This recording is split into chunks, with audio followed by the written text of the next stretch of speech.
வணக்கம் மக்களே, நான் உங்கள் விவசாய பட்டதாரிங்க. இன்றைக்கி பதிவில் நம்ம என்ன பார்க்க போகிறோன்னா, இந்த வருஷம் வந்து வெயில் தாக்கங்கிறது வந்து ரொம்ப அதிகமாக இருக்குங்க.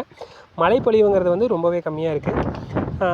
எலினோ ப்ராப்ளம் வேறு வந்து அதிகமாக இருக்கும் அப்படிங்கிற மாதிரி சொல்லியிருக்காங்க.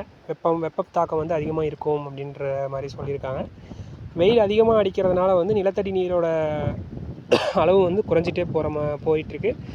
இப்போ எங்கள் ஏரியா பார்த்திங்கன்னா மேட்டூர் டேம் ஒட்டி இருக்குது.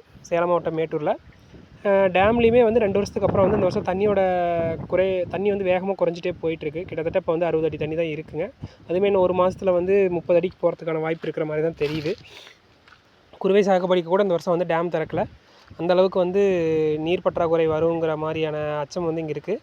அதனால் விவசாயிகள் வந்து என்ன பண்ணணுன்னா, அது ஃப்யூச்சரில் வெள்ளாமல் பண்ண நினைக்கிறவங்க, அதாவது அடுத்த மாதம் வர மாதங்களில் வந்து பண்ண போகிறவங்க வந்து சிந்திச்சு வந்து குறுகிய கால பயிர்கள் வந்து பண்ணலாம். 1 மாதம் 2 மாதம் அந்த மாதிரி காய்கறிகள், தர்பூசணி இந்த மாதிரியான ரகங்களை வந்து நீங்கள் வந்து பயிர் பண்ணிங்கன்னா 2 மாதத்தில் வந்து அறுவடை பண்ணிடலாம். இப்போ நாங்களே வந்து வாழை வந்து நிறையா போட்டிருக்கோம். இப்போ வந்து எங்களுக்கே வந்து கொஞ்சம் வந்து